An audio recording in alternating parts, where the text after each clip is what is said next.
Olá, meu nome é Carla D'Artanchi. Estou aqui hoje para falar um pouquinho sobre transtorno alimentar. Sim, eu tenho transtorno alimentar. Por que eu digo eu tenho? Porque é algo que não tem cura.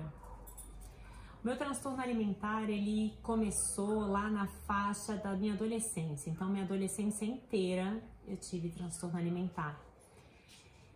14, 15, 16 anos. Eu era uma criança muito magra, uma pré-adolescente muito magra, muito alta, perna fina, etc e tal, e não tinha corpo nenhum.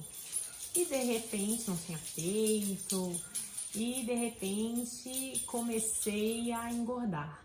E isso me causou muita frustração, muito problema, sabe? Eu tinha muito essa questão de querer ser igual às minhas amigas, porque eu era a única que não tinha namorado. Exatamente, porque eu era muito magra. Eu achava que era por esses motivos, tá, gente? Não sei se é isso que causa um transtorno alimentar. Mas, de qualquer forma, a partir dos 16 anos, eu comecei a desenvolver anorexia.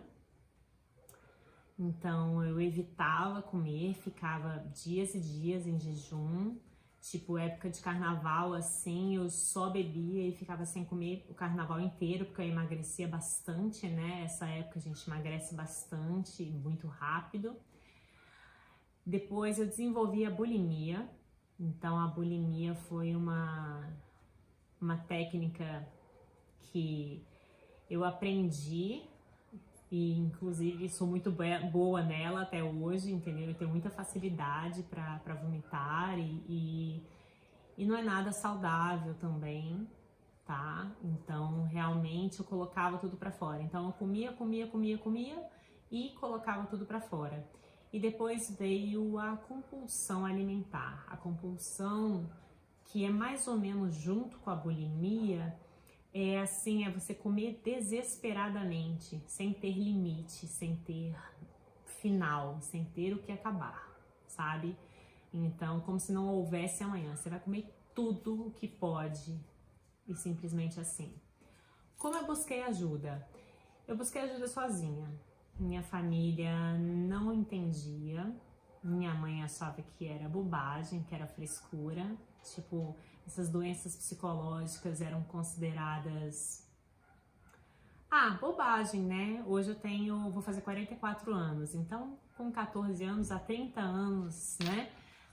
As coisas eram bastante diferentes. Então,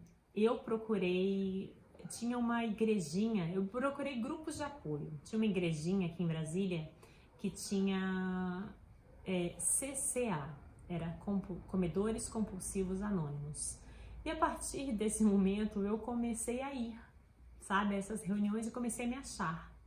Era muito engraçado que tinham várias pessoas de várias idades e você começa a ter, sei lá, o seu padrinho, começa a ler a respeito e é um momento de terapeutizar mesmo, conversar com o seu amigo sobre a mesma coisa, tá?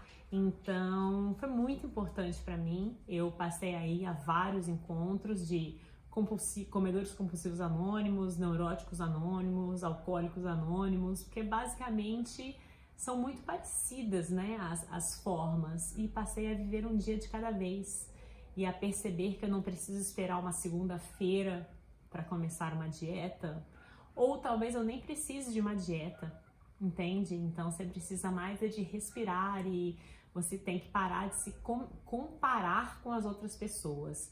Eu acho que as mídias nos tempos atuais têm atrapalhado muito e isso tem gerado muito esse tipo de doença, esse tipo de transtorno, que pode sim virar uma doença. Um transtorno pode simplesmente ser uma coisa leve com que você consiga levar a vida e pode virar uma doença quando ele atrapalha a sua vida, tá? A dica que eu tenho para quem tem transtorno alimentar é: você não está sozinho. Tem muito mais gente do que você imagina com a mesma sensação, com o mesmo sentimento que você. Procure ajuda, é muito sério. E aos familiares de pessoas que você não entende porque não comem, não entende porque não emagrecem, não entende por outras coisas, parem de julgar o próximo. Eu gostaria muito que o mundo parasse de fazer elogios do tipo: nossa, você está tão bonita, você está tão magra, como se magra fosse sinônimo de estar bem, sabe?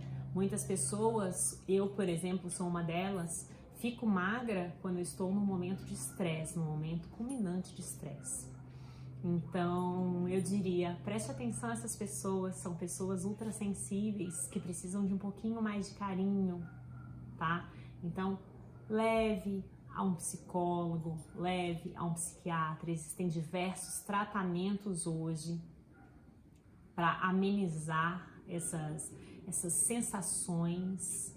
E se eu tivesse sido tratada lá na minha adolescência, com certeza minha adolescência teria sido bem mais fácil do que foi. Então, termino por aqui. Obrigada pelo convite, beijo grande, até!